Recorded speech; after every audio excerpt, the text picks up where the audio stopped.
Hey guys, tonight we begin with legal documents that sound impossibly bureaucratic until you realize they revolutionized how families organized their most intimate spaces.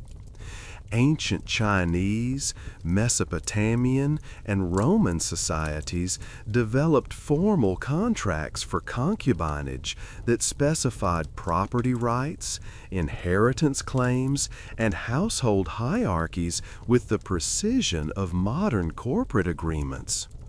These weren't informal arrangements or casual relationships. They were legally binding contracts that created secondary wives with defined rights, protected children's inheritance claims, and established exactly where everyone slept within the household compound. The concubine contract fundamentally altered domestic architecture, family dynamics, and the daily rhythms of life for millions of people across millennia. Here's why this matters beyond historical curiosity. Modern societies separate romantic relationships from property law, treating marriage as primarily about emotional bonds, while handling inheritance through separate legal mechanisms like wills and trusts. Ancient and medieval societies integrated everything. The concubine contract was simultaneously a relationship agreement, a property contract, an inheritance document, and a household management plan. It specified not just who got what property when someone died, but also who slept where, who ate at which table, whose children had which rights, and how domestic labor was organized. Understanding these contracts reveals how fundamentally different household structures shaped everything from bedroom arrangements to economic production to childhood experience. The transformation these contracts enabled was architectural and social. Houses with concubines required separate quarters with specific spatial relationships that balanced the primary wife's status against the concubine's rights. Children from different mothers needed separate sleeping areas that acknowledged their varying inheritance positions. Servants managing households with multiple adult women navigated complex hierarchies that determined everything from meal preparation to laundry schedules. The concubine contract didn't just create legal relationships. It created physical spaces and daily routines that structured how people experienced family life, intimacy, and social position within their own homes. Tonight, we're examining how concubine contracts worked across different civilizations, how they protected inheritance rights that would otherwise disappear in male-dominated legal systems, how they shaped domestic architecture and sleeping arrangements, and how they created family structures so different from modern Western norms that we struggle to comprehend them without imposing our own assumptions about relationships and households. We'll see how a legal document about property rights transformed bedrooms, how inheritance law shaped who slept near whom, and how contracts between men and women's families created domestic arrangements that lasted for generations. If this kind of examination of how law shapes daily life appeals to you, take a moment to like the video and subscribe to Candle History, but only if you appreciate historical analysis that doesn't simplify ancient practices into easy moral judgments. Leave a comment letting me know what surprises you most about these contractual arrangements and whether you see any parallels in modern relationship structures. Now, settle in and let's explore how inheritance contracts changed where and how people slept. Mesopotamian civilizations developed the earliest known concubine contracts, legal documents from Sumerian, Babylonian, and Assyrian periods that established formal relationships between men, their primary wives, and secondary women who had defined legal status and property rights. These contracts appeared in cuneiform tablets dating back to the 3rd millennium BCE, demonstrating that formal concubinage was ancient practice with sophisticated legal frameworks long before most other civilizations developed writing systems. The Mesopotamian approach treated concubinage as property and inheritance management tool, addressing the fundamental problem that high child mortality and uncertain paternity created for wealthy families trying to ensure legitimate heirs. The legal distinction between wives and concubines in Mesopotamian law was clear and consequential. A wife came with dowry from her family, had full legal rights within the household, and her children were automatic heirs regardless of birth order. A concubine was purchased or brought into the household without dowry, had limited rights defined by contract, and her children's inheritance status depended entirely on formal acknowledgement by the father. This created two-tier family structure where the wife had guaranteed position and her children had guaranteed inheritance, while the concubine and her children had contractually defined but subordinate status. The contract was essential because without it, concubines and their children had no legal protections at all.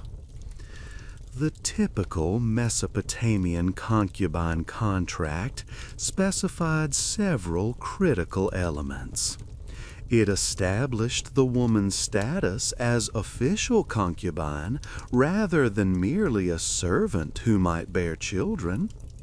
It defined what property she could control during her time in the household. It specified what would happen to her and her children if the man died or decided to end the relationship. It established whether her children would be acknowledged as legitimate heirs with inheritance rights or would be considered lower status. And crucially, it often addressed living arrangements, specifying where the concubine would reside within the household compound and what rights she had to household resources like food, clothing, and servants. The famous Code of Hammurabi from the 18th century BCE contains multiple provisions about concubines and their rights.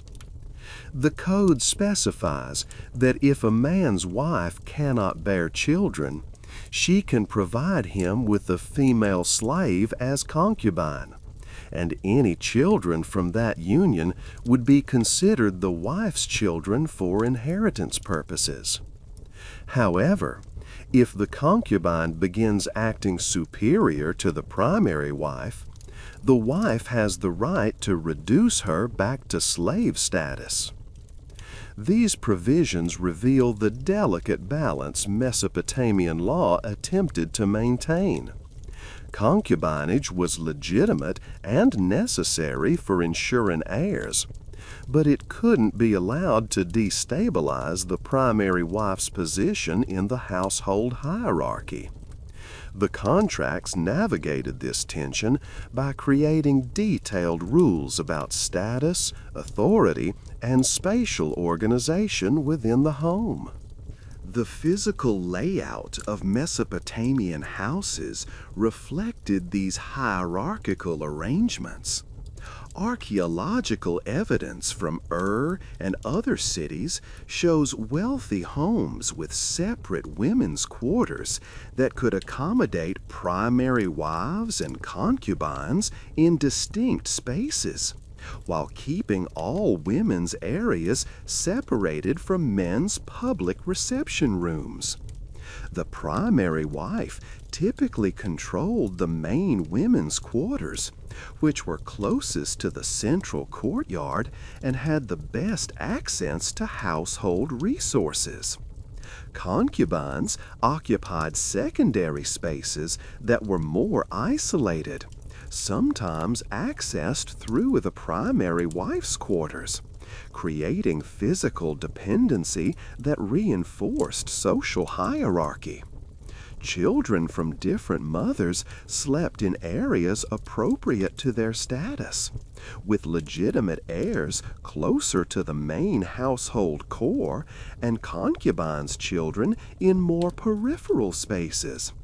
The house itself was the contract made physical, with every room encoding legal and social relationships. The Chinese civilization developed the most elaborate and longest-lasting concubine contract system in human history, one that persisted in various forms from ancient times through the early 20th century. The Chinese approach differed from Mesopotamian models in crucial ways. Chinese concubinage was explicitly about maintaining patrilineal descent and ensuring male heirs to continue family lines and perform ancestral rites. A man without sons faced not just property succession problems, but also spiritual catastrophe, because no one would maintain his ancestor worship after death.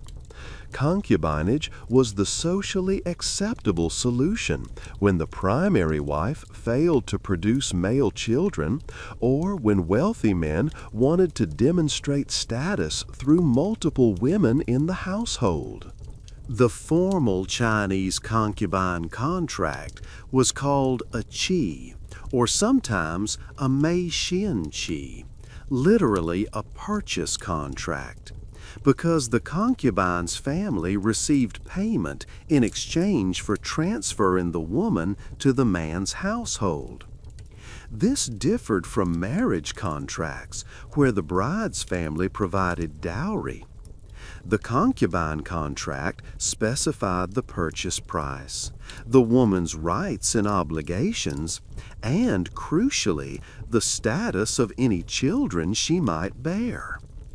These children were legally the children of the household head and could inherit property, but their specific inheritance shares were usually less than children of the primary wife unless the contract specified otherwise, or unless the household head had no sons by his wife, in which case the concubine's sons became primary heirs. The hierarchy within Chinese households with concubines was rigid and spatially encoded. The primary wife controlled the inner household and had authority over all concubines, who were expected to show deference and obedience not just to the household head, but also to the primary wife. Concubines typically lived in separate courtyards or rooms within the family compound, arranged in order of their entry into the household or the favor they enjoyed from the household head. The spatial arrangement served multiple purposes. It maintained the primary wife's superior status by giving her the central, most prestigious quarters. It prevented conflicts between concubines by separating them, and it allowed the household head to visit different women in their separate spaces, reinforcing his role as mobile authority figure, while the women remained in fixed locations. The sleep patterns in Chinese households with concubines followed strict protocols that contracts sometimes addressed explicitly. The household head might divide his nights among his wife and concubines according to various rotation systems, with the primary wife receiving priority in terms of frequency or special occasions. Some wealthy men maintained separate sleeping quarters in each woman's courtyard, visiting them according to schedule rather than having women come to a central bedroom. This created unusual domestic rhythms where the man's physical presence moved through the household compound on predictable routes, while the women remained stationary in their assigned spaces. Children grew up understanding their mother's position in the household hierarchy partly through observing where she lived and how often the household head visited her quarters. The economic dimensions of Chinese concubinage contracts were substantial. Wealthier families paid more for concubines from good families, creating a market where women's value was explicitly commodified based on beauty, education, skills, and family background. The contract might specify that the concubine would perform certain household duties, like managing specific aspects of domestic production or teaching children. Some contracts included provisions for the concubine's maintenance, specifying quantities of rice, cloth, and other necessities she would receive annually. Others addressed what would happen if the household head died, with some contracts requiring the concubine to remain as servant to the primary wife, others allowing her to return to her family, and still others permitting remarriage with a portion of property. The contract transformed intimate relationships into managed economic arrangements with specified inputs, outputs, and contingencies. Roman concubinage developed differently from Eastern systems because Roman law emphasized legitimate marriage as the only relationship that created legal heirs. A Roman man could have a concubine called a concubina, but children from such relationships were illegitimate and had no inheritance rights unless the father formally adopted them or left them legacies through his will. This created different dynamics than Chinese or Mesopotamian systems where concubine contracts could establish children's inheritance status directly. Roman concubinage was more about providing men with companionship and household management without the legal complications of marriage, particularly useful for men whose social status made marriage to certain women problematic, but who wanted stable domestic relationships. The Roman law on concubinage evolved significantly over the imperial period, particularly as Christianity began influencing legal frameworks. Early imperial law tolerated concubinage as an informal relationship that didn't require legal documentation, distinguishing it sharply from marriage, which required formal ceremonies and legal recognition.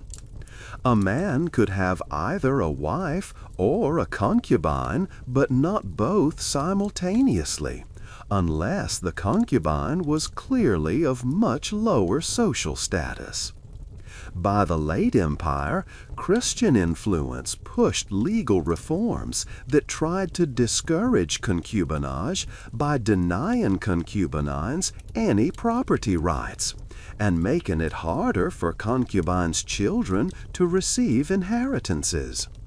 These reforms created incentives for concubines to push for formal marriage or for men to create elaborate legal workarounds to provide for their concubines and children despite legal restrictions. The practical arrangements in Roman households with concubines reflected legal ambiguities.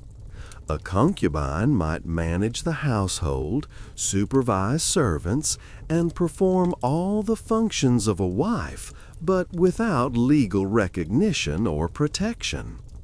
If the man died, she had no automatic claim to property or support. If he decided to end the relationship, she could be expelled with nothing. This precarity pushed some concubines to negotiate informal contracts or agreements with their partners, though these lacked legal force. The smarter concubines accumulated portable property, gifts, and money that they controlled independently, creating private safety nets against the uncertainty of their position. Roman houses didn't usually have separate concubine quarters like Chinese compounds because concubinage was often a relationship between social unequals where the woman lived in the household in ambiguous status between wife and servant. The inheritance complications Roman concubinage created were substantial. A wealthy man with a legal wife and children, but who had lived for years with a concubine and fathered children by her, faced difficult choices about property distribution. Roman law gave him tools through wills and adoption to provide for concubines' children, but using these tools often created family conflicts, legal challenges, and social disapproval. Some men acknowledged concubines' children as their own through informal social recognition without formal adoption, creating ambiguous status where everyone knew the children's paternity, but they lacked legal inheritance rights.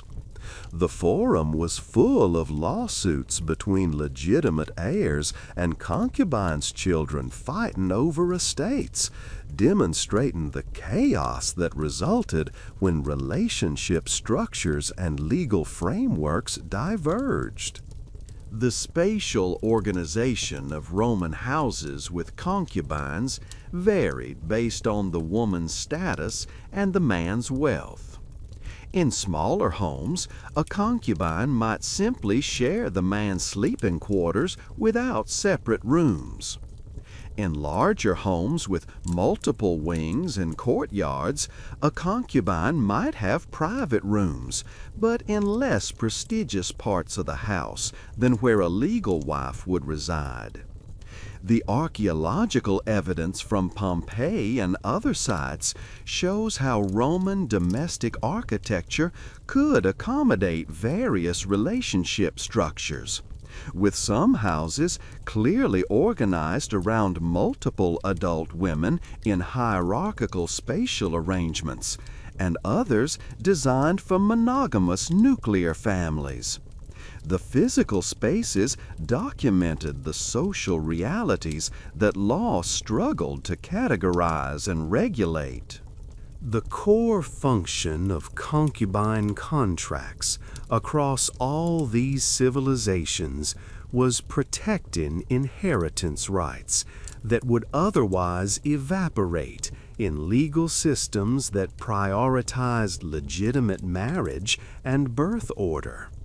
Without contracts, a concubine's children had no claims to their father's property, leaving them vulnerable to poverty if the father died, or to exploitation by legitimate heirs who had no legal obligation to support half-siblings born to concubines. The contract created binding obligations that survived the father's death, ensuring that children received specified portions of the estate regardless of what legitimate heirs wanted. This protection was critical in societies with high mortality, where men frequently died before their children reached adulthood, and where step-parents or guardians might otherwise disinherit vulnerable children. The mechanisms contracts used to protect inheritance varied. Some contracts specified that the father would formally adopt the concubine's children, giving them the same legal status as children born to his wife. Others established that concubines' children would receive fixed shares of the estate, typically smaller than legitimate children's shares, but substantial enough for economic security. Still others created trust-like arrangements, where property was set aside specifically for concubines' children and couldn't be claimed by other heirs. The most sophisticated contracts included enforcement provisions specifying penalties if the terms weren't honored, allowing concubines' children to sue in court to compel compliance with the agreement. Without these enforcement mechanisms, contracts would have been worthless promises. The social resistance to inheritance provisions for concubines' children was intense and persistent. Legitimate wives and their children resented sharing family wealth with children born to concubines. Extended family members opposed dividing estates among more heirs than necessary. Community norms often stigmatized concubines' children regardless of their legal status. The contracts needed to overcome all this resistance through legal force, which meant they required formal registration with authorities, witnesses who could testify to their terms, and access to courts that would enforce them despite social pressure to favor legitimate heirs. The successful contracts were those that anticipated resistance and built in protections strong enough to survive the father's death and the legitimate family's opposition. The economic impact of inheritance protection was significant.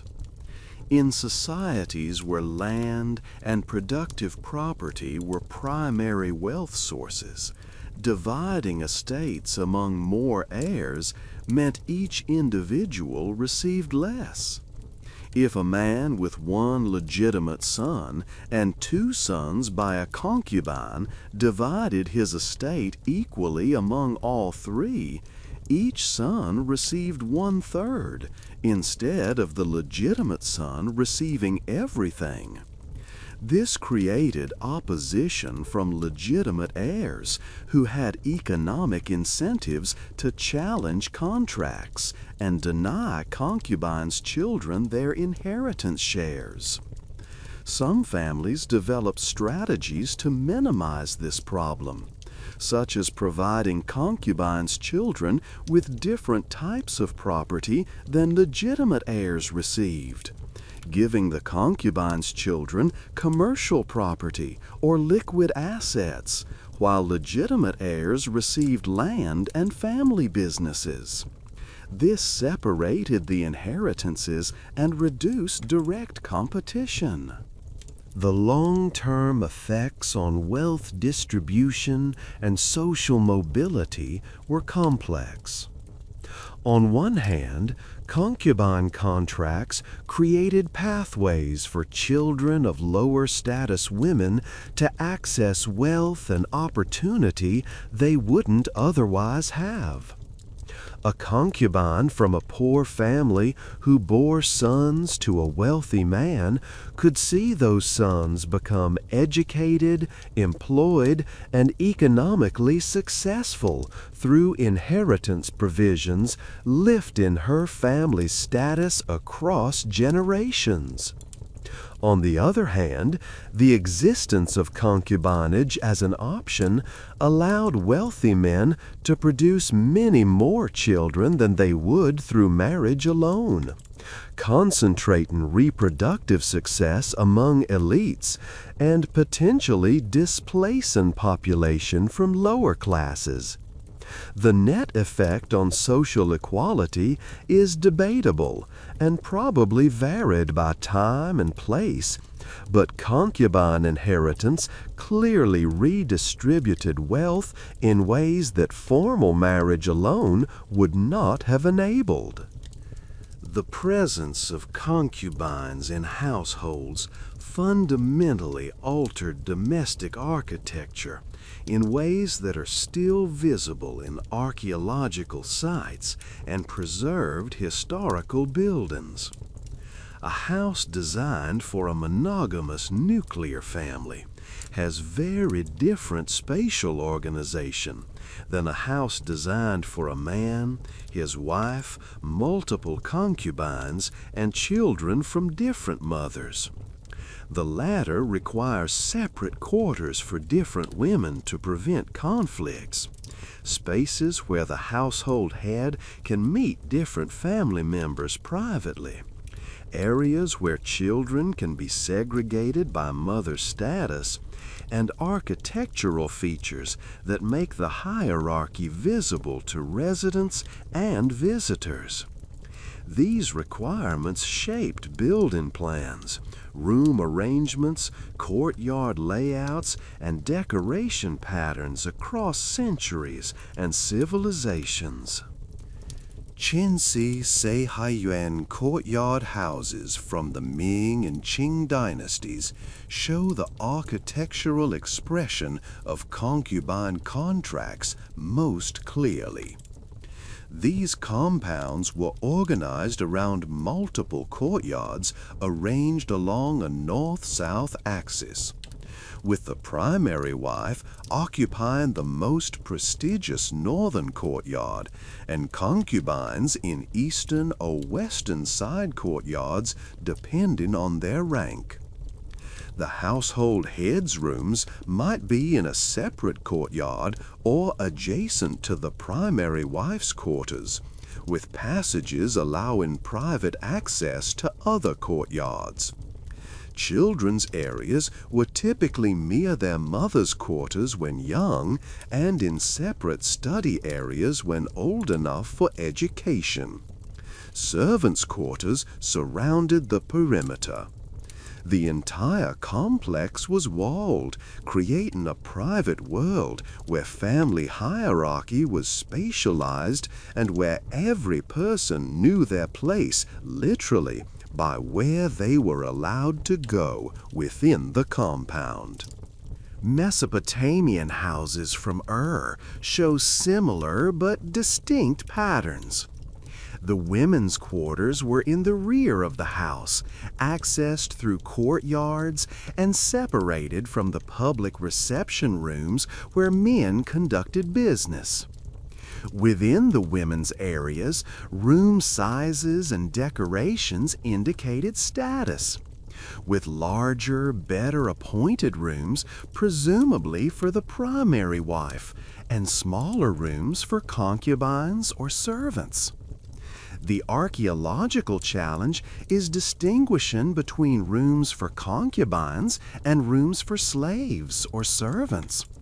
But the presence of multiple private rooms within the women's quarters of wealthy houses suggests accommodation for multiple women of different statuses.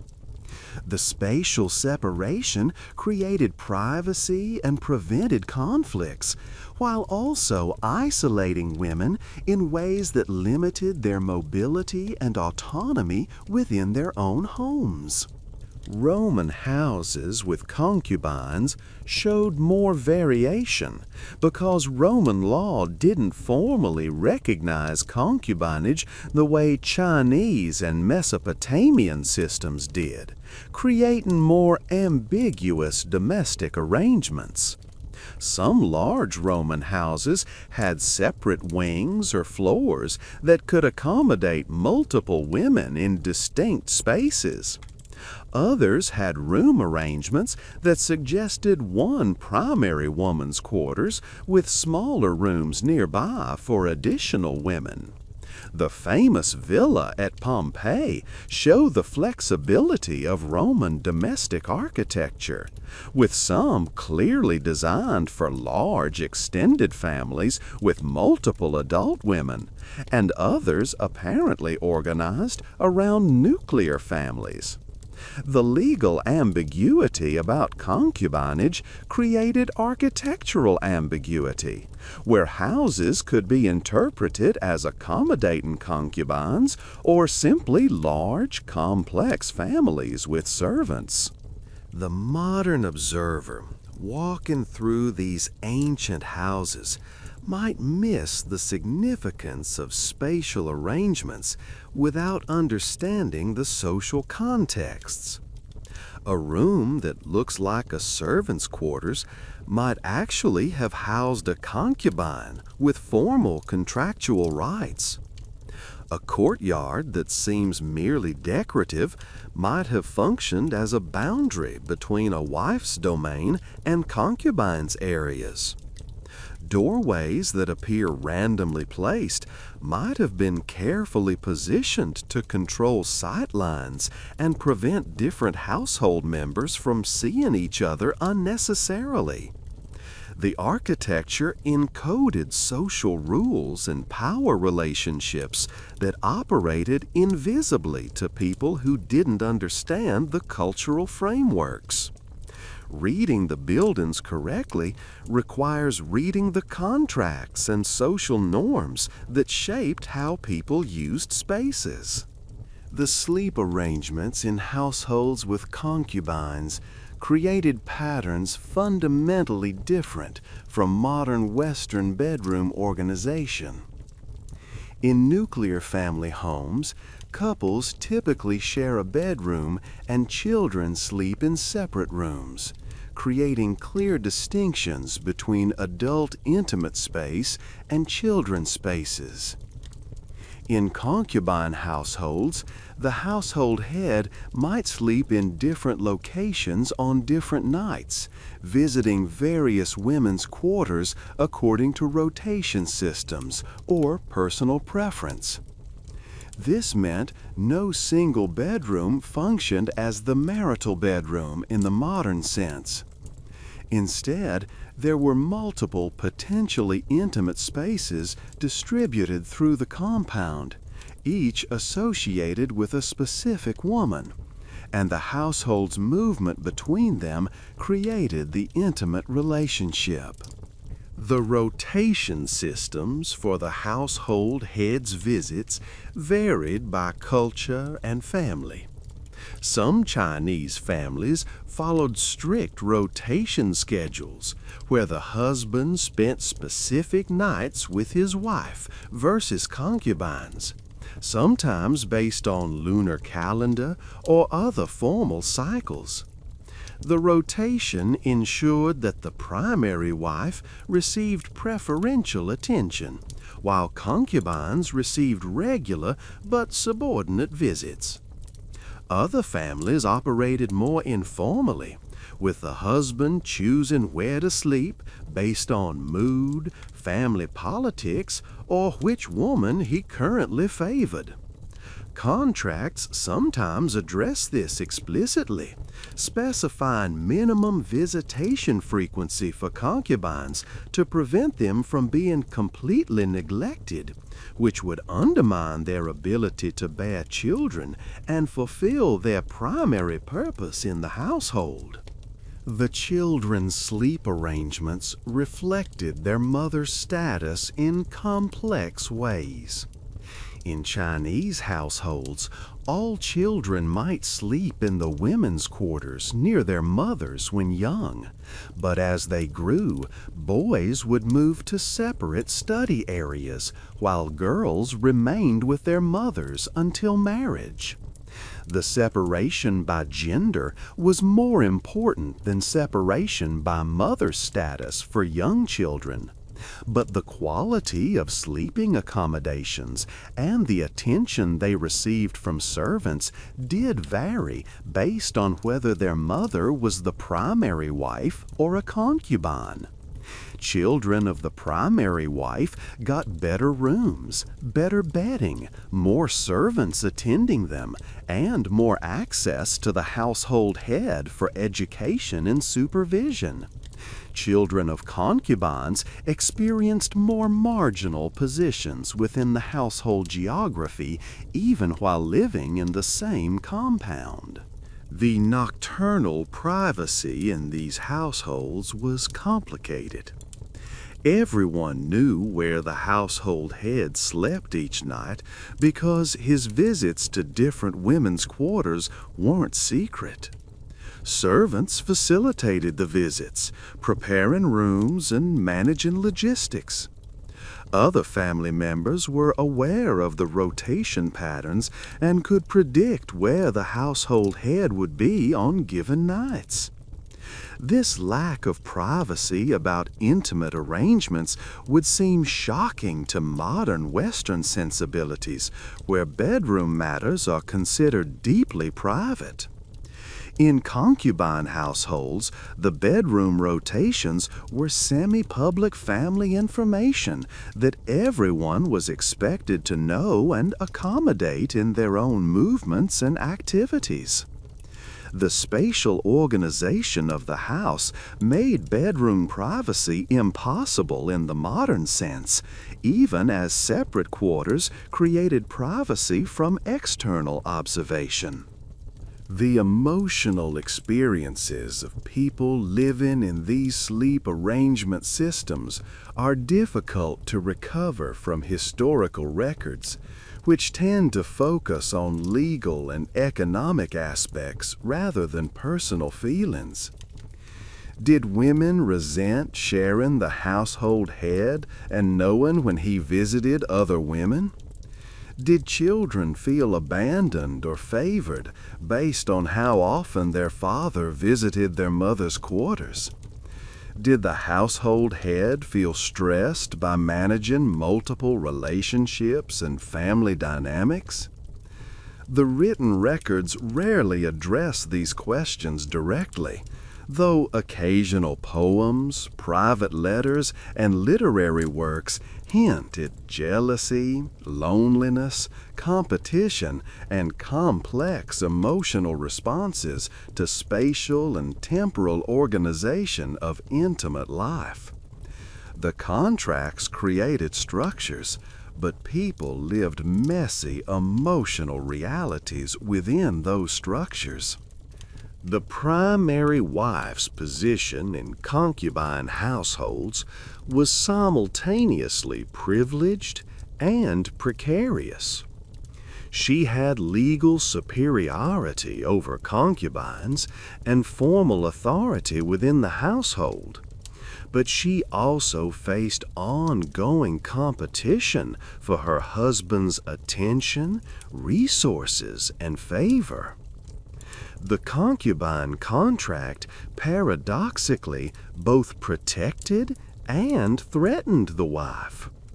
It protected her by establishing hierarchy where she remained supreme, but it threatened her by formalizing relationships with other women that could undermine her emotional connection to her husband and her exclusive claim to his resources. Primary wives developed various strategies to manage these tensions and maintain their positions. One common strategy was actively managing the selection and treatment of concubines. In many Chinese families, the primary wife formally selected concubines for her husband, choosing women who were attractive enough to satisfy the husband, but not so beautiful or talented that they would completely supplant the wife's position. Some wives chose concubines from lower social classes who could never claim status parity regardless of favor. Others selected concubines who were relatives or from families the wife's family had connections with, creating kinship obligations that constrained the concubine's ability to challenge the wife's authority.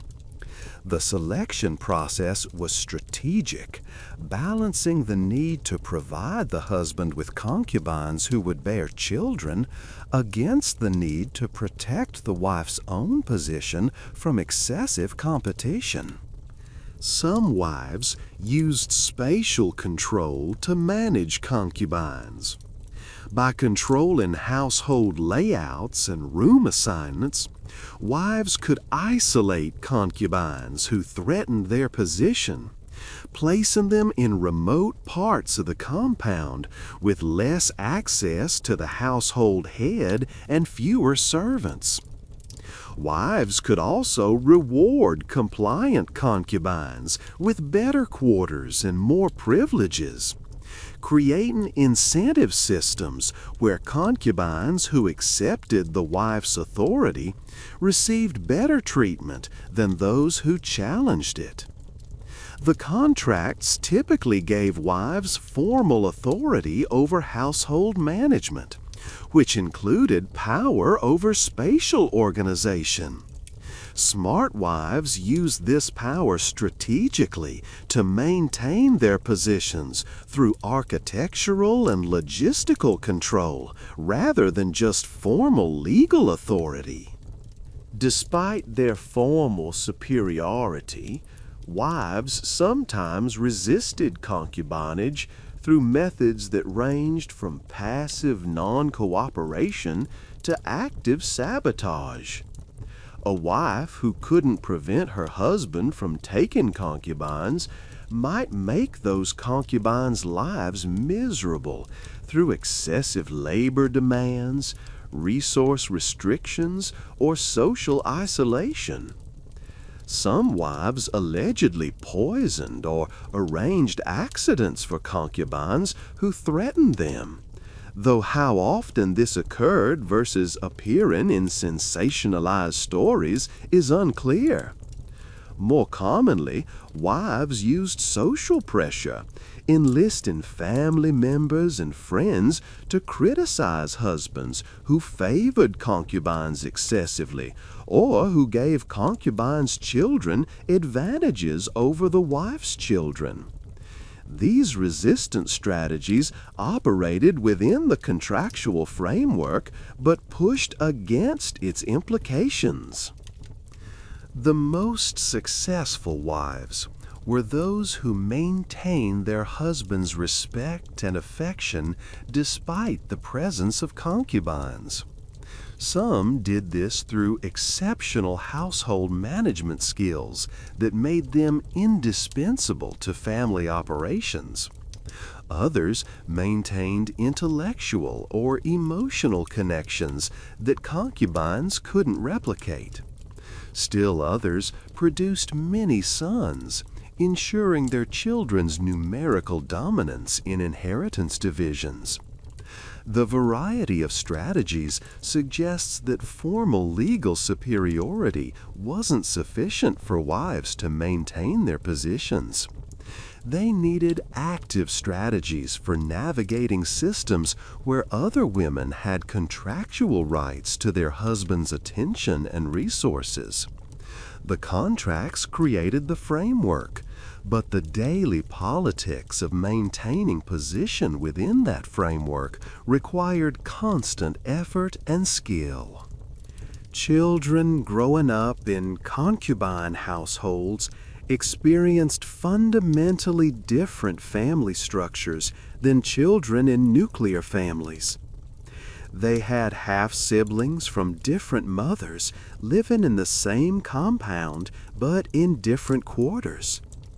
They witnessed hierarchical relationships between their mother and other women. They learned that their inheritance prospects depended partly on their mother's status and partly on their father's favor.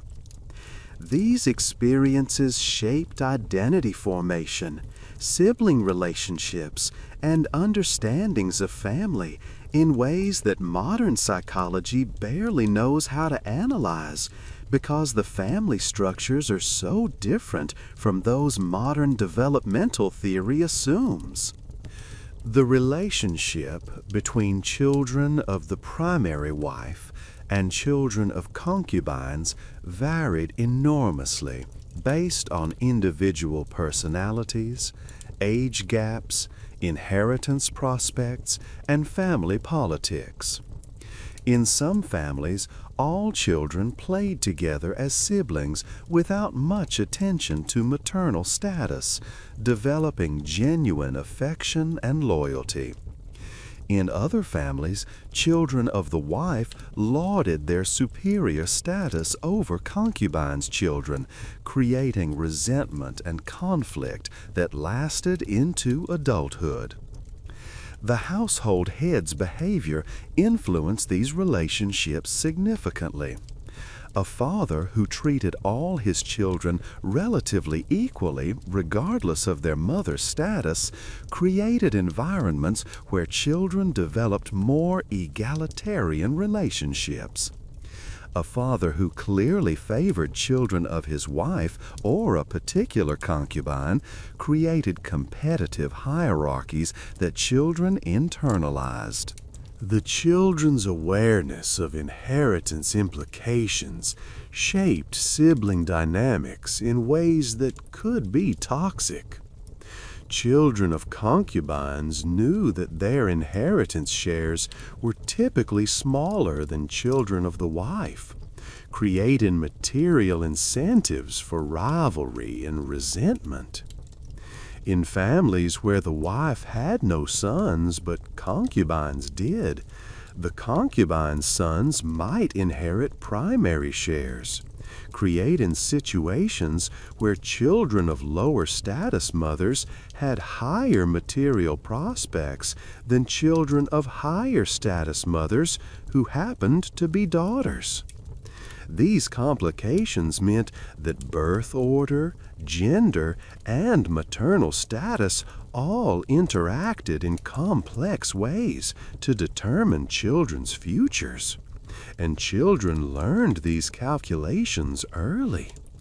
The contracts created the rules of the game that children spent their childhoods trying to navigate and manipulate. The psychological impact of growing up knowing your mother was a concubine rather than a wife is difficult to assess from historical records, which rarely address such personal experiences directly. Some concubines' children clearly felt shame or anger about their status, later writing about their struggles to overcome the stigma of concubine birth.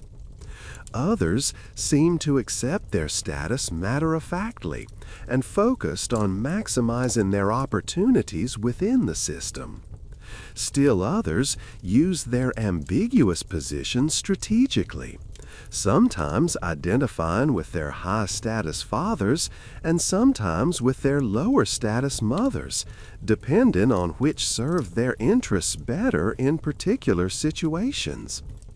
The diversity of responses suggests that individual personality and family circumstances mattered more than any universal psychological effect of concubine birth. The educational opportunities and marriage prospects for concubines' children also varied by gender and by the specific contracts and customs governing the household. Sons of concubines might receive the same education as sons of the wife if the father valued education and had sufficient resources.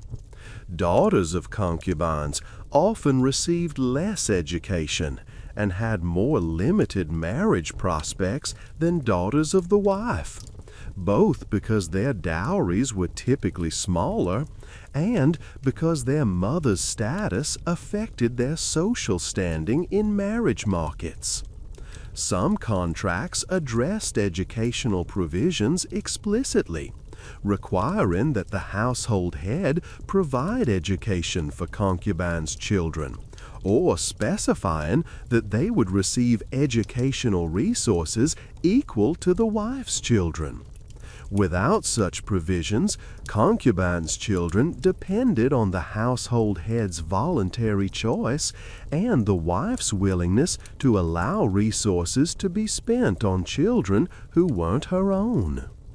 Concubine households weren't just about reproduction and inheritance.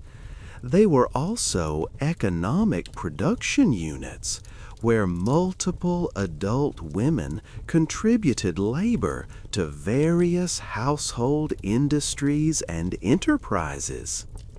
Wealthy families often operated textile production, food processing, craft manufacturing, or other economic activities that required substantial female labor. Concubines functioned as both managers and workers within these household economies, their labor contributing to the family wealth that their children would eventually inherit. The economic role complicated the relationships between wives and concubines, creating situations where the wife needed concubines' labor for household prosperity while also competing with concubines for status and resources. In Chinese households, textile production was primary economic activity organized by status. The primary wife typically supervised overall production and handled the most skilled work, like embroidery or fine weaving. Concubines might manage specific production areas, like spinning, dyeing, or medium-quality cloth production. Servants did the most basic labor. This hierarchical division of labor created dependencies where the household's economic output required cooperation across status lines. A wife who mistreated concubines too severely might find production declining as concubines reduced their effort or quality. Concubines who performed well economically might gain favor with the household head, which could translate into better treatment for themselves and their children. The economic interdependencies tempered some conflicts while creating new arenas for competition. The contracts sometimes specified concubines' labor obligations, requiring them to contribute specific amounts of textile production, manage certain household tasks, or supervise particular economic activities. These labor provisions protected concubines by limiting demands the wife could make on their time and effort, preventing exploitation where concubines might be worked like servants without the contractual protections. The labor clauses also benefited wives by establishing clear divisions of responsibility that prevented territorial conflicts over who controlled which aspects of household production. When everyone knew that the wife managed the main textile operation, while the first concubine managed the kitchen garden and the second concubine managed the chicken operation, conflicts over authority were reduced because spheres of control were contractually defined. The economic value of concubines' labor gave them some leverage within household politics that emotional or reproductive functions might not have provided. A concubine who was economically indispensable because she possessed particular skills or managed crucial production areas could demand better treatment and more resources for her children by threatening to reduce her economic contribution. The household head, who wanted to maintain economic output, had to balance his wife's desire for unchallenged authority against his need for concubines' cooperation in economic production. This economic dimension transformed concubinage from pure status competition into complex negotiations where different women contributed different resources and demanded different compensations. The long-term economic effects on women's labor and household organization were significant. The concubine system created households where multiple adult women coordinated their labor under hierarchical management structures that anticipated modern organizational charts. The skills in managing complex female labor forces that wives developed through managing concubines and servants were economically valuable, and sometimes allowed widows to continue operating household businesses after their husbands died. The presence of concubines meant households could sustain larger-scale economic production than nuclear families could manage, potentially creating competitive advantages that enabled wealthy families to maintain and increase their wealth across generations through more efficient household production. The contracts didn't just allocate inheritance, they structured economic enterprises.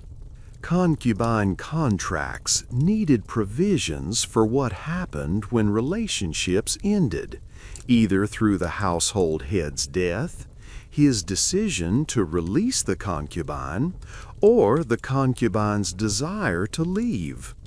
Without dissolution clauses, concubines could be trapped in exploitative situations indefinitely, or could be expelled without resources at the household head's whim.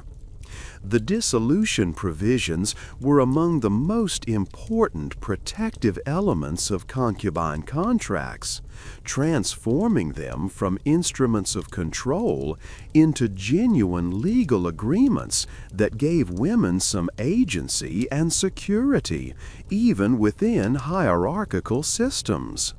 The most common dissolution scenario was the household head's death. Contracts typically specified whether the concubine would remain in the household under the wife's or heir's authority, would receive maintenance support but live separately, or would be allowed to remarry with whatever property provisions the contract specified. Some contracts required concubines to remain and serve the wife until the wife's death, treating them essentially as permanent household members. Others granted concubines freedom after a specified mourning period. Still others created life estates, where concubines received resources for their maintenance during their lifetime, but couldn't sell or transfer property, ensuring they had security without allowing them to dissipate family resources. The variations reflected different balances between protecting the concubine's welfare and protecting the family's wealth. Voluntary dissolution, when the household head wanted to end the relationship, created different challenges. If the man simply expelled the concubine without fulfilling contractual obligations, she could theoretically sue for breach of contract, but practical barriers to legal action often made such suits difficult or impossible. Some contracts specified penalties the household head would pay if he ended the relationship before a specified term, creating disincentives to arbitrary exposure. Others established that concubines who bore children couldn't be expelled at all, giving concubines incentives to become pregnant quickly to establish security. The most protective contracts included provisions requiring approval from the concubine's family before dissolution, giving her natal family some oversight of her treatment. Dispute resolution mechanisms varied by legal system and contract sophistication.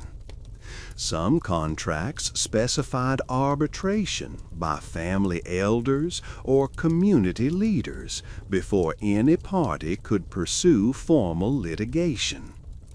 Others included penalty clauses where parties who violated terms paid specified amounts to the other party or to designated arbiters.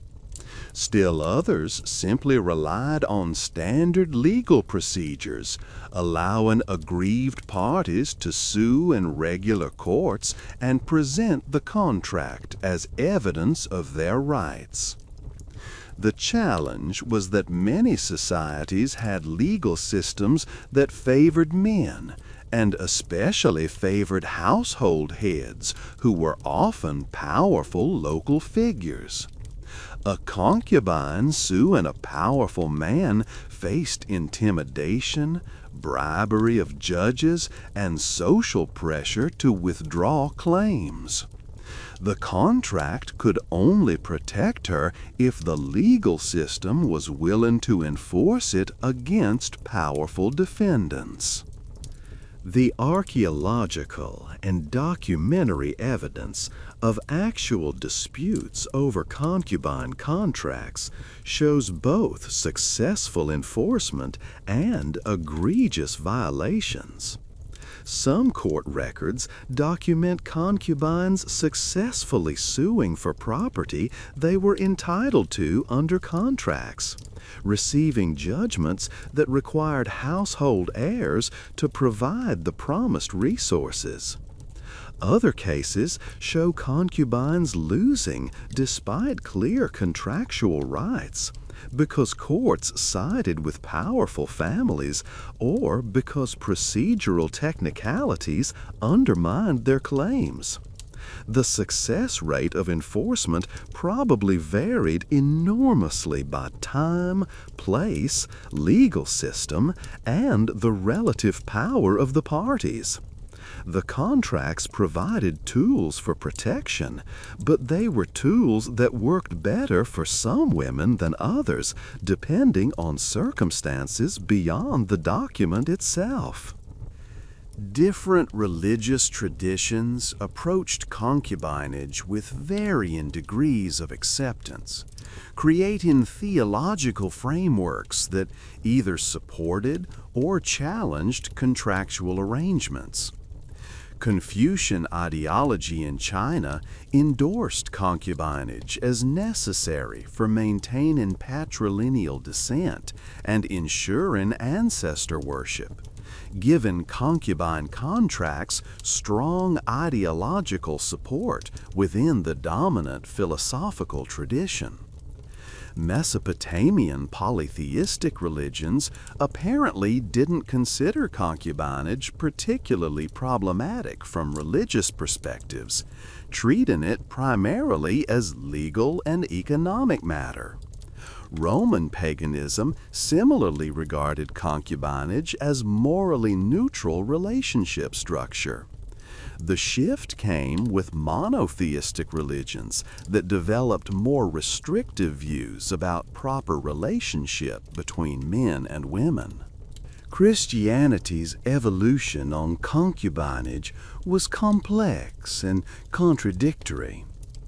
Early Christian writers condemned concubinage as fornication and urged monogamous marriage as the only appropriate framework for relationships. However, practical realities meant many Christians maintained concubines despite religious teachings, and the church struggled with how to handle these situations. By the medieval period, the church had developed a position that concubinage was sinful, but less sinful than having multiple affairs or visiting prostitutes, creating a kind of hierarchy of sexual sin, where stable concubinage was a lesser evil than promiscuous behavior. Some regions developed quasi-formal recognition of concubines through church documentation of baragania or similar relationships that weren't marriages but had some blessing and recognition. Islamic law approached concubinage through specific regulations about relationships between men and female slaves or captives. Islamic jurisprudence permitted men to have relations with women they owned as slaves, and recognized children from such unions as legitimate heirs if the father acknowledged them. This created formal legal framework for concubinage that was theologically grounded in Quranic interpretation and Hadith tradition. The Islamic concubine had specific rights, including freedom if she bore her owner a child, maintenance during their relationship, and protection from being sold to others. While this appears exploitative to modern sensibilities, it created legal protections that slave concubines in other systems didn't enjoy, and established children's inheritance rights that were substantial. Judaism's approach varied by time and community, but generally permitted concubinage under certain circumstances, while preferring formal marriage. Jewish law distinguished between full wives who received ketubah marriage contracts and pelegish concubines who didn't have full marital status but had some protections. The Talmudic discussions about concubines addressed their legal status, children's inheritance rights, and dissolution procedures in ways that created Jewish legal frameworks for concubinage parallel to secular or Gentile systems. Jewish communities in different regions adapted their concubinage practices to local norms while maintaining distinctive features rooted in Jewish law. The interplay between Jewish religious law and surrounding legal systems created complex arrangements where the same relationship might have different meanings and protections under different legal frameworks. The religious frameworks mattered because they influenced whether contracts were enforceable and socially acceptable. In strongly Confucian regions of China, concubine contracts had ideological support that made enforcement straightforward. In Christian medieval Europe, concubinage was legally possible, but socially marginal and theologically suspect, making contracts harder to enforce because courts might view them as agreements to commit sin rather than valid legal instruments. In Islamic regions, concubine arrangements with slaves were legally recognized and theologically acceptable within specified parameters. But concubinage with free women was more complicated. The intersection of religious ideology and legal practice meant that identical contract provisions might work well in one context and fail completely in another, depending on the religious framework governing the society. Concubinage was primarily elite practice throughout most of history, because only wealthy men could afford to maintain multiple women and their children. The contracts we have surviving evidence for are overwhelmingly from wealthy families, because those families had reasons to formalize arrangements through written documents and had resources to preserve those documents. This creates historiographical problem, where we know much more about elite concubinage than about how lower classes handled similar situations. We should resist assuming that elite practices reflected society-wide norms, or that everyone aspired to concubinage if they could afford it. The costs of concubinage were substantial and multidimensional. The initial cost of acquiring a concubine through purchase or through payments to her family could equal years of wages for ordinary workers. The ongoing costs of maintaining a concubine, providing her with food, clothing, housing, and servants, added to household expenses continuously. The costs of raising children from concubinage, including education for sons and dowries for daughters, multiplied with each child. The architectural costs of maintaining compounds large enough to house multiple women in separate quarters were enormous. When you sum all these costs, concubinage was realistically possible only for the wealthiest few percent of the population. Everyone else was limited to monogamous marriage or informal relationships that lacked contractual protection. This elite concentration of concubinage had important social consequences. It created reproductive inequality, where wealthy men fathered many more children than poor men, potentially creating demographic imbalances and reducing reproductive opportunities for lower status men. It created marriage market distortions, where wealthy men's demand for concubines increased competition for women, potentially raising bride prices or reducing women's availability for marriage to lower status men. It created inheritance dynamics where elite wealth was distributed among more heirs through concubinage than would have occurred through monogamous marriage, potentially fragmenting fortunes over generations. Whether these effects actually occurred at significant scales, and whether they harmed or benefited society overall, is debated by historians and economists. Some societies developed mechanisms to limit elite concubinage to prevent excessive inequality. Chinese sumptuary laws during various dynasties specified how many concubines men of different ranks could legally maintain, with emperors allowed unlimited concubines, while lower-ranked officials and commoners were restricted or prohibited. These regulations were widely evaded, but they represented attempts by authorities to control a practice they recognized as creating social problems if taken to extremes.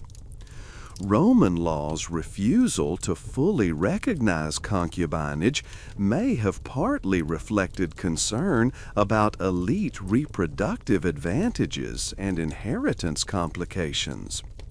The regulatory attempts demonstrate that societies recognized concubinage created tensions even when they permitted or even encouraged the practice.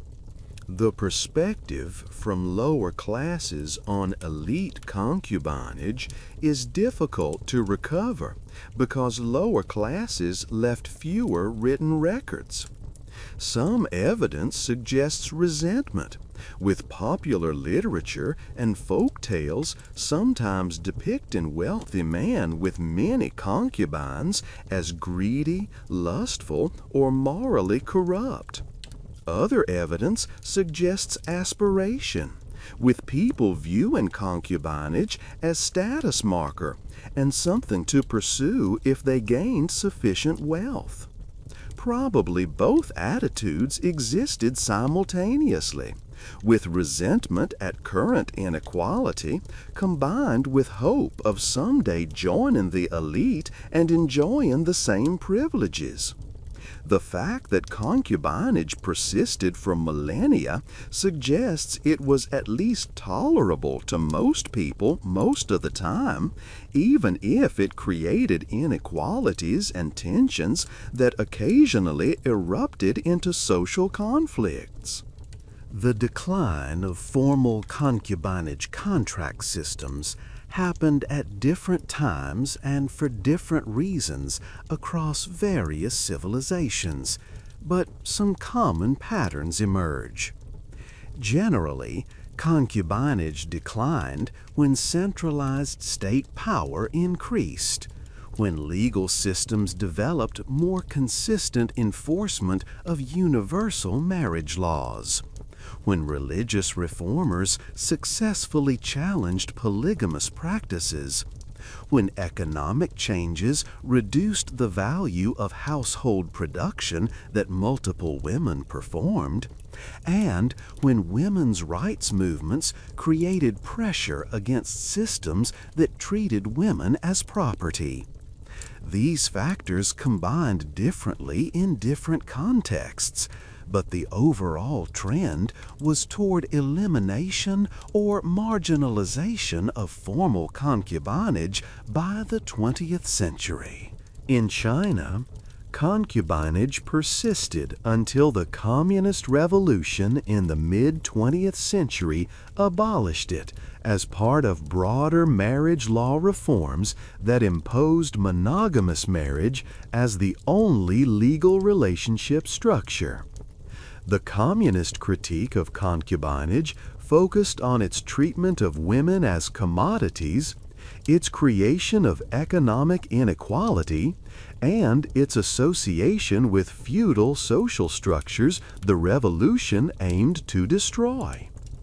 The elimination of concubinage was part of comprehensive social transformation that also eliminated traditional family structures, land ownership systems, and class hierarchies. The dramatic suddenness of concubine's end in China meant that living memory still includes people who grew up in concubine households, creating unusual historical continuity where ancient practices existed within living memory. In the Islamic world, the abolition of slavery in the 19th and 20th centuries fundamentally changed concubinage, because the Islamic legal framework for concubinage was built around slave concubines. When slavery ended, the legal basis for recognized concubinage largely disappeared, though informal arrangements sometimes continued under different terminology. The shift to modern nation-states with codified family law reduced the space for traditional concubine arrangements, even where slavery hadn't been the primary framework. Turkey, Egypt, and other Muslim-majority countries developed family codes that recognized only formal marriage, making concubinage illegal, or at least legally unrecognized. In Europe, concubinage had already declined significantly by the early modern period under pressure from Christian churches and increasingly powerful state legal systems that enforced church law about marriage. By the 19th century, concubinage in Europe was marginal practice, associated with aristocratic scandal or lower-class informality, rather than respected legal institution.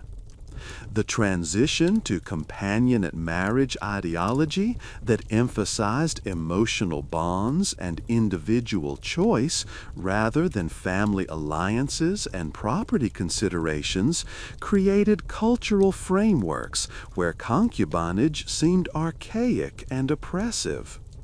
The women's suffrage movements and early feminist organizations explicitly opposed concubinage as exploiting women and denying them legal equality. The replacement of concubinage with monogamous marriage didn't necessarily improve all women's situations. Some women who would have been concubines with contractual protections and inheritance rights for their children became informal mistresses with no legal protections at all. Others became isolated single mothers if legal marriage wasn't possible. The binary choice between formal marriage and no legal recognition eliminated the intermediate category that concubinage had provided, arguably reducing flexibility and creating new vulnerabilities. Whether the elimination of concubinage represented progress depends on what metrics you use, and whether you prioritize eliminating an exploitative system or maintaining legal protections for women in non-marital relationships. The historical evidence supports both positive and negative assessments of concubinage's decline. We're more than halfway through this exploration, and if you're still engaged with these complex historical and legal systems, Candle History has more deep examinations like this waiting. The subscribe button is there if you want them. Modern societies claim to have eliminated concubinage, but various contemporary relationship structures reproduce some of its functions and dynamics in ways that should make us question whether we've transcended historical practices as completely as we imagine. The key parallel is relationships that involve financial support, shared households, and children, but aren't formal marriage. These exist across cultures and social classes with varying degrees of legal recognition and social acceptance. Understanding historical concubinage helps us see how contemporary arrangements navigate similar tensions between relationship flexibility and legal protection. The modern wealthy man with a wife, a longtime girlfriend, and children from both relationships operates in a structure functionally similar to historical concubinage. The girlfriend lacks the wife's legal protections, and her children face potential inheritance disadvantages, creating the same vulnerabilities that concubine contracts addressed. Modern law handles this through paternity establishment, child support, and estate planning rather than through formal concubine contracts. But the underlying issues are identical. How to protect women and children in non-marital relationships while respecting the primary marriage. Some jurisdictions recognize common law marriage or domestic partnerships that give non-marital relationships legal status approaching marriage, creating modern analogs to contractual concubinage. The contemporary controversies around polyamory, plural marriage, and various forms of consensual non-monogamy raise questions about relationship structures that concubine contracts historically addressed. Modern polyamorous advocates argue for legal recognition of multi-partner relationships with clear agreements about property, child custody, and inheritance. They're essentially proposing modern concubine contracts under different terminology and ideological framing. The resistance they face from legal systems that recognize only monogamous marriage mirrors historical tensions between social flexibility and legal standardization. The fact that these debates continue suggests that the relationship structures concubine addressed remain relevant even if we've eliminated the specific legal frameworks. Immigration creates modern situations that echo historical concubinage patterns. A man who has a legal wife in his home country and a de facto wife in his immigration country navigates relationships across jurisdictions in ways that create inheritance and legal complexities. His children from different relationships live in different countries under different legal systems with potentially very different inheritance rights and access to his resources. The inability of modern family law to handle transnational families mirrors the challenges medieval law faced with concubinage across jurisdictional boundaries. The problems persist even though the terminology and frameworks have changed. The most direct modern parallel might be in polygamous communities that still exist in various contexts despite legal prohibition. Fundamentalist Latter-day Saint communities in the United States, some Muslim communities in regions where polygamy remains legal, and various indigenous or traditional societies maintain plural marriage systems that function much like historical concubinage. These communities often develop informal contracts or agreements specifying property rights, inheritance, and children's status precisely because formal marriage law doesn't recognize all the relationships.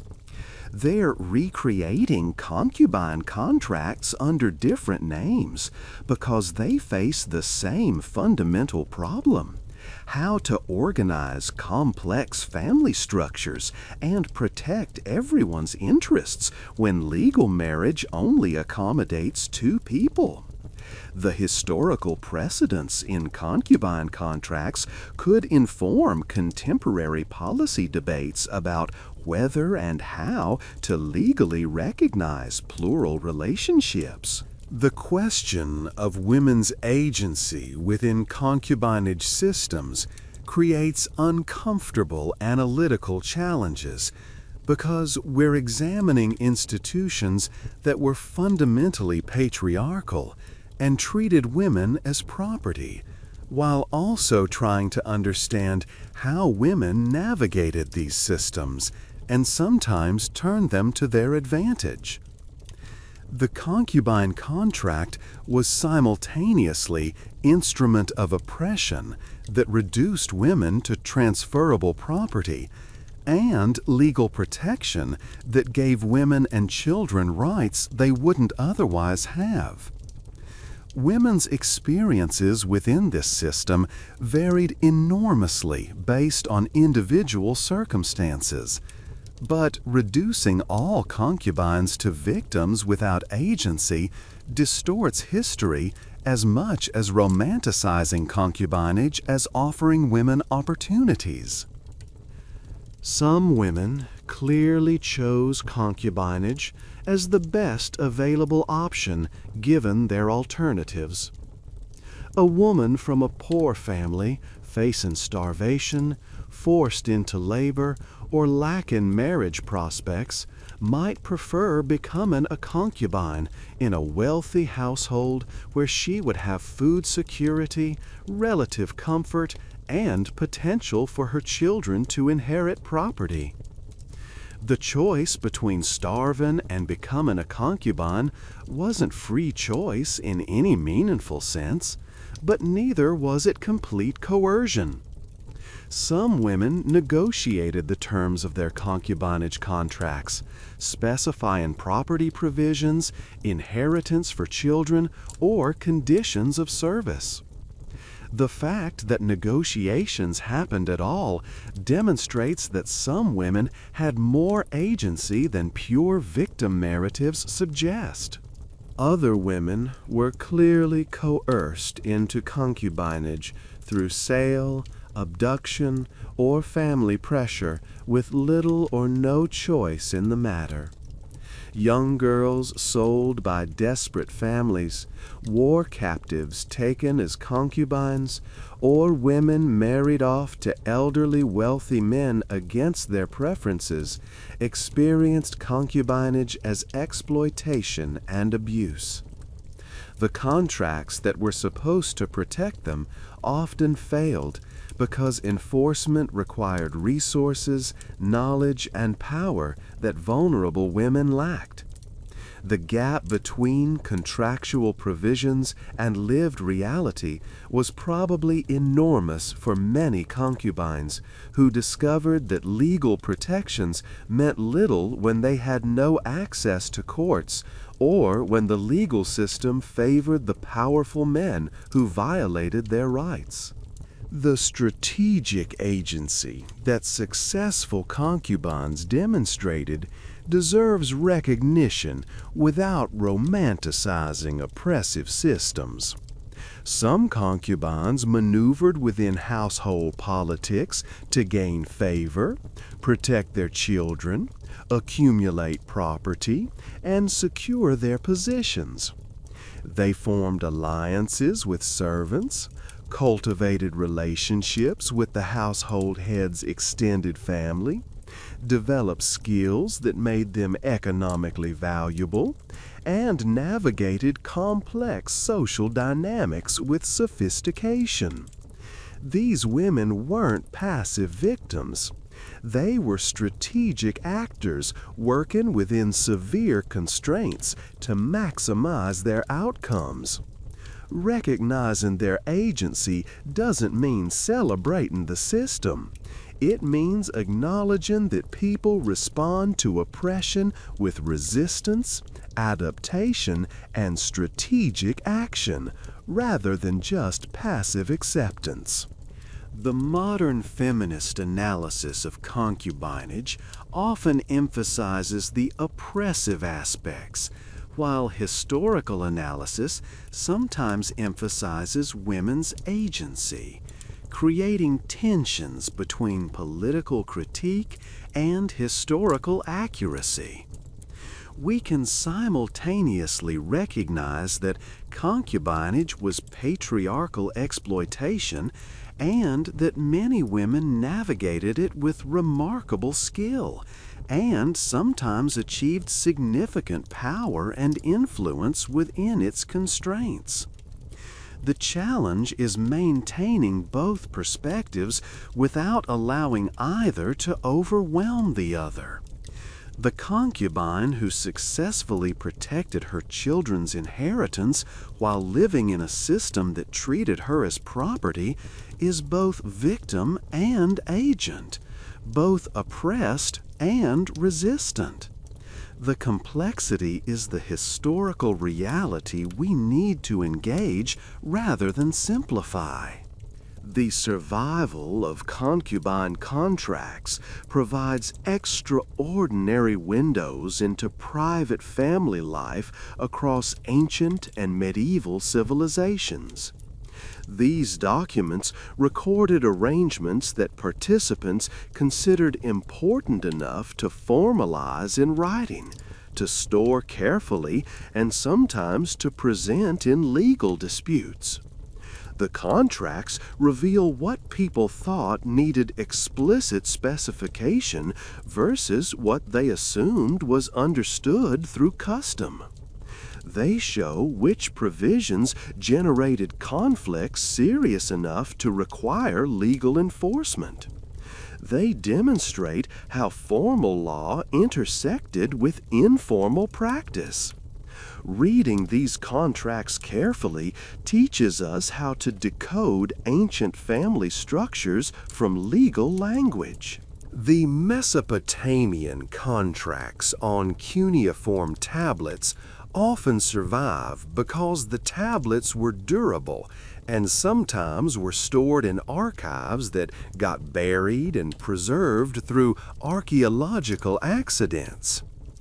These contracts are formulaic, following standard legal language with specific variations for individual circumstances. They typically begin with date and parties' identification, continue with terms of the relationship and property provisions, and conclude with witness lists and sometimes curse formulas threatening anyone who violates the agreement. The formulaic nature makes interpretation easier because the patterns help us understand fragmentary or damaged texts by comparison with complete examples. The standardization also reveals that concubinage was routine transaction with established legal procedures rather than rare or unusual arrangement. Chinese concubine contracts exist in larger quantities from later periods, particularly from Ming and Qing dynasties, when literacy was more widespread and document preservation improved. These contracts tend to be more detailed about property and inheritance than Mesopotamian examples, reflecting the sophisticated Chinese legal system and the importance of written documentation in Chinese legal culture. Some Chinese contracts include clauses about the concubine's natal family's ongoing rights to visit her, her freedom to practice her religion, or restrictions on how the household head could treat her. These detailed provisions suggest that families negotiating concubinage tried to anticipate potential problems and create contractual protections against abuse. Roman documents about concubinage are more fragmentary and often come from legal commentaries or court cases rather than from the contracts themselves. This reflects both the Roman legal system's relative lack of formalization for concubinage and the accidents of preservation that have left us more public legal texts than private contracts. We know from legal discussions that Romans used written agreements for concubinage in some cases, but few survive. The absence of extensive contractual evidence makes Roman concubinage harder to reconstruct in detail than Chinese or Mesopotamian systems, where actual contracts provide direct testimony about how people organized these relationships. The modern historian working with these documents faces challenges of interpretation, translation, and cultural context. Terms that seem clear might have meant different things to the people using them than they mean to us. Provisions that appear to protect women might actually have reinforced their subordination in ways we miss without understanding social contexts. Clauses that seem obscure or insignificant might have been crucial to the parties because they addressed problems or tensions we can't fully reconstruct. Reading concubine contracts well requires combining textual analysis with archaeological evidence, comparative legal history, and careful attention to what the documents don't say as much as what they do say. The silence about certain matters might indicate they were too obvious to require specification, or too sensitive to write down, or simply not important to the parties, even if they seem important to us. The physical remains of houses designed for concubine households survive in various forms across former concubinage practicing regions, creating tourist destinations and heritage sites that often downplay or romanticize the relationships these spaces facilitated. Chinese courtyard houses in Beijing, Xi'an, and other historic cities are carefully preserved as examples of traditional architecture, with tours explaining the spatial organization and family life patterns without always addressing the concubinage systems that shaped the buildings.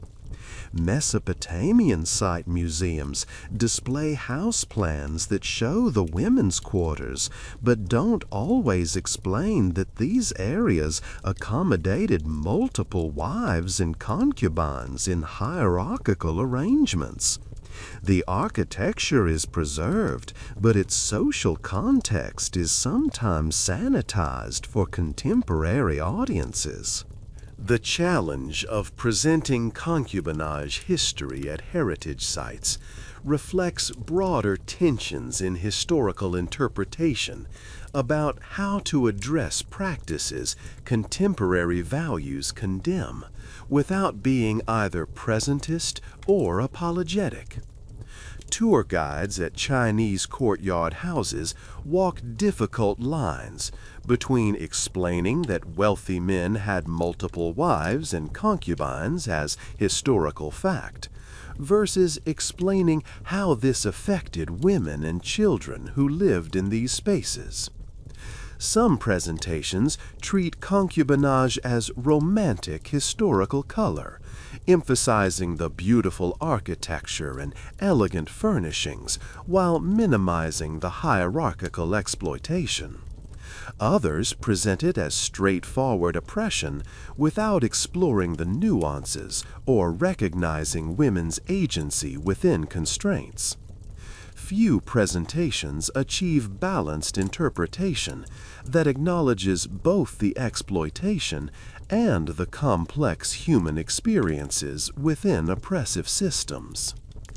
The architectural details themselves tell stories that careful observers can read.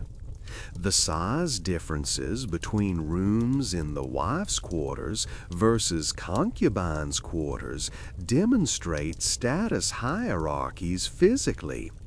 The placement of doorways and windows shows sight lines and privacy patterns that structured who could see whom.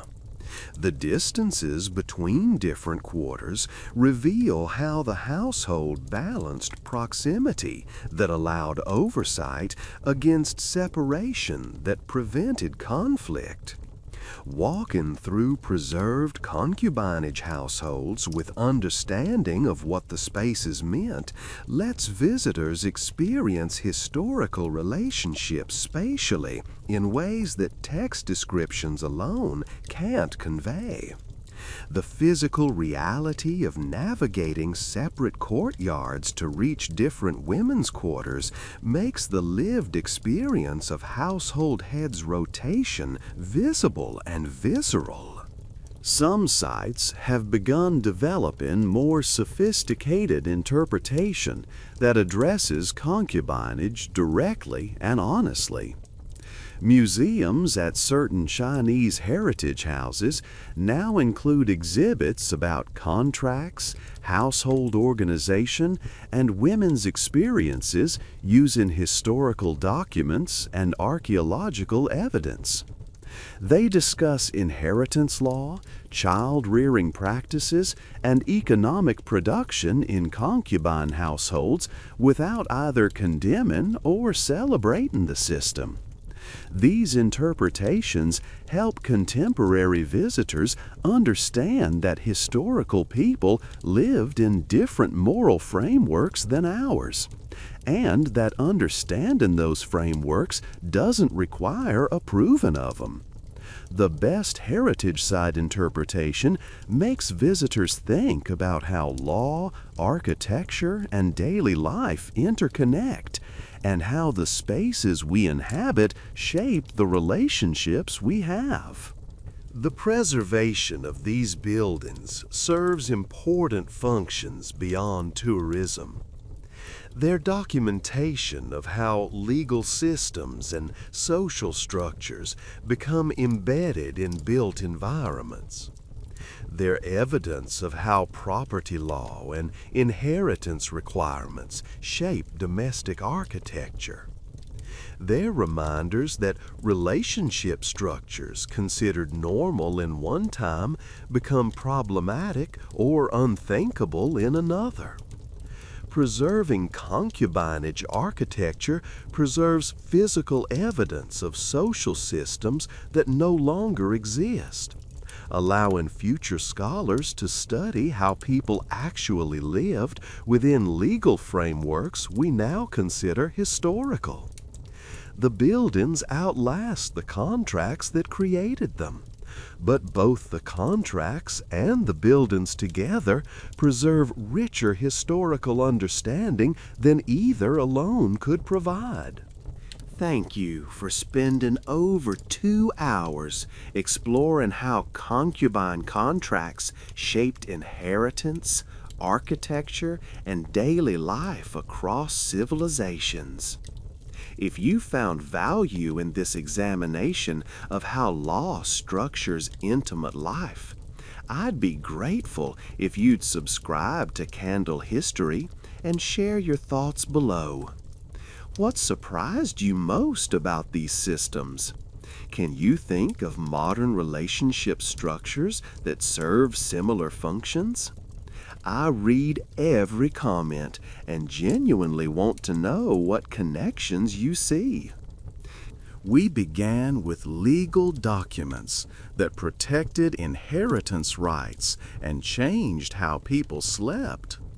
Now, hours later, you understand that concubine contracts were comprehensive frameworks that integrated property law, relationship agreements, architectural design, and household management into single instruments that shaped every aspect of daily life for millions across millennia.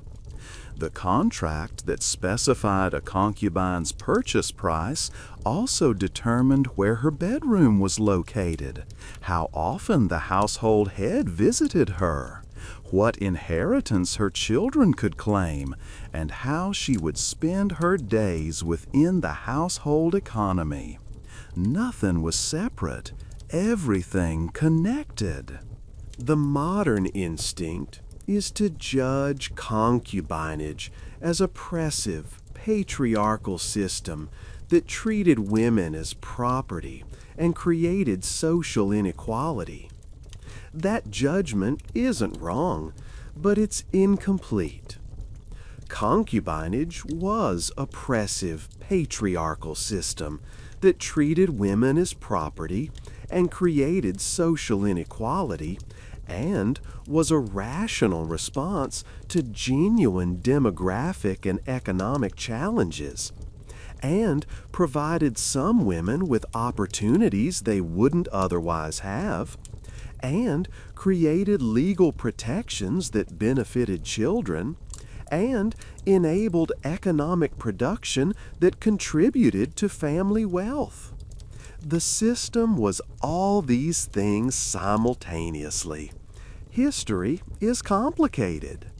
The relationship between law and daily life that concubine contracts exemplify should make us think about how contemporary legal structures shape our own intimate arrangements in ways we might not recognize because they're so normal to us. Marriage law determines who can inherit, who can make medical decisions, who gets parental rights, and who receives various legal benefits. These aren't neutral rules. They're frameworks that privilege certain relationship structures while making others legally precarious.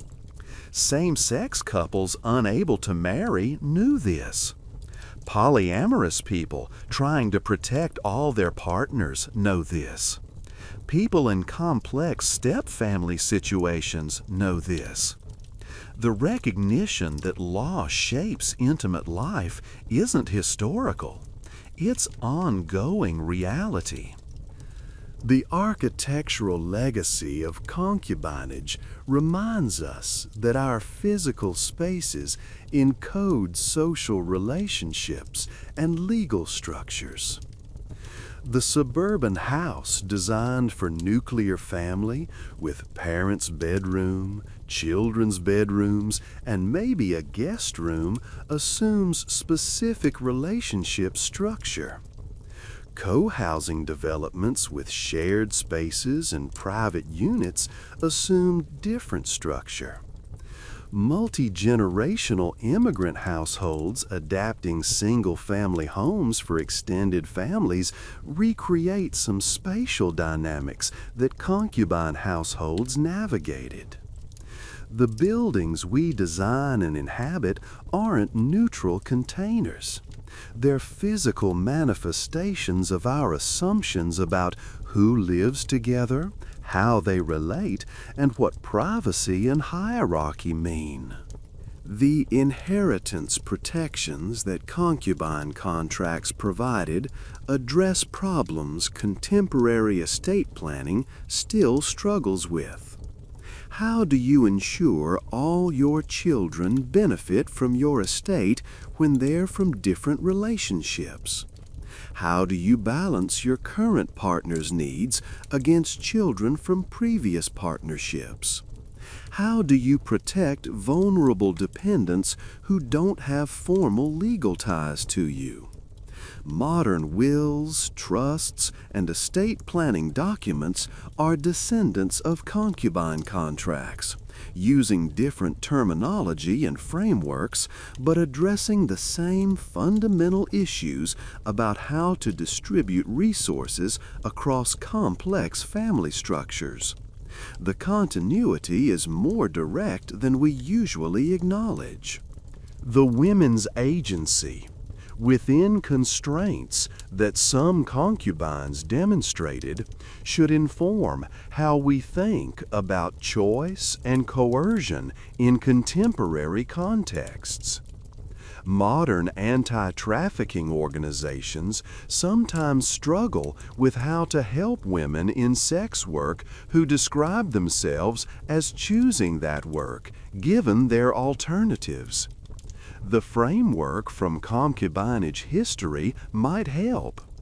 People make choices within constraints, and those choices can be both genuine exercises of agency and responses to coercive circumstances.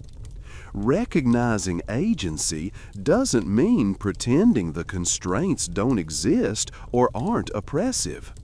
Recognizing oppression doesn't mean denying that people navigate it with strategic action and sometimes achieve outcomes they prefer to alternatives. The decline of formal concubinage didn't eliminate the relationship structures and tensions it addressed. It eliminated one legal framework for navigating those structures, forcing people to either conform to monogamous marriage or operate outside formal law entirely. Whether this was net positive or negative depends on perspective. The elimination of formal exploitation through concubine purchase was clearly good. The loss of legal protections for children in non-marital relationships was clearly bad. The imposition of monogamous marriage as universal ideal created some freedoms and foreclosed others. History doesn't give us morally simple narratives of progress from bad old systems to good new ones. It gives us trade-offs. The fact that concubine contracts integrated relationship agreements with property law reveals something important about how societies handle intimate life. Modern Western ideology separates romantic relationships from economic arrangements, treating them as different spheres governed by different rules and motivations. Historical concubinage shows that separation is cultural choice, not natural necessity. Relationships always have economic dimensions. Households are always sites of production and property management. Integrating the romantic and economic doesn't inevitably create exploitation, any more than separating them inevitably creates freedom. Both approaches create different vulnerabilities and different possibilities. The spatial organization of concubine households demonstrates how hierarchy gets encoded in architecture, and how daily movements through space reinforce social positions. The primary wife in the central courtyard, concubines in peripheral rooms, household head moving between them on established rotation. Everyone knew their place, literally, through where they were physically located within the compound. Modern egalitarian ideology resists such explicit spatial hierarchy, but we still encode status in square footage, room quality, and spatial organization. The corner office, the master bedroom, the apartment floor level all communicate hierarchy. We've changed the specific markers, not eliminated spatial status coding. What strikes me most forcefully is how alien these household structures are to modern Western experience, while simultaneously being comprehensible through our own relationship complications. We don't have concubines, but we have step-parents, half-siblings, custody arrangements, child support negotiations, estate planning for children from different relationships, and complex family structures that modern law handles awkwardly because it's built for nuclear families. The specifics differ dramatically from historical concubinage, but the underlying challenges of organizing complex family relationships through law, property, and space are continuous.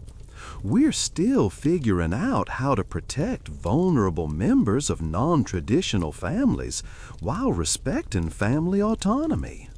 The concubine contract, sitting in an ancient archive, seems like an artifact of alien culture until you recognize it addresses the same questions contemporary family lawyers handle.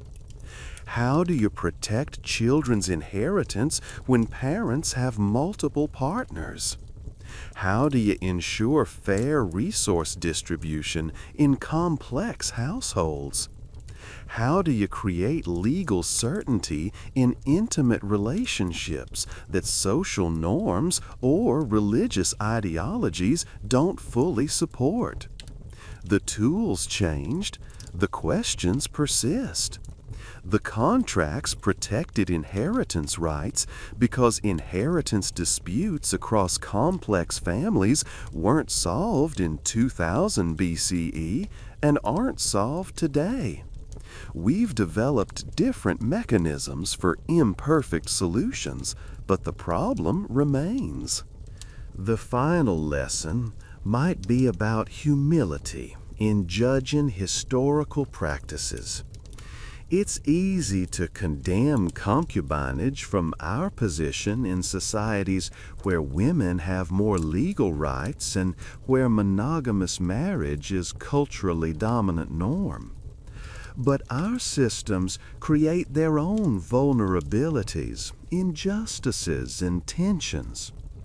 The single mother without child support because the father won't acknowledge paternity faces different vulnerability than a concubine without contract, but both face the problem of securing resources for children from men who have power to deny responsibility.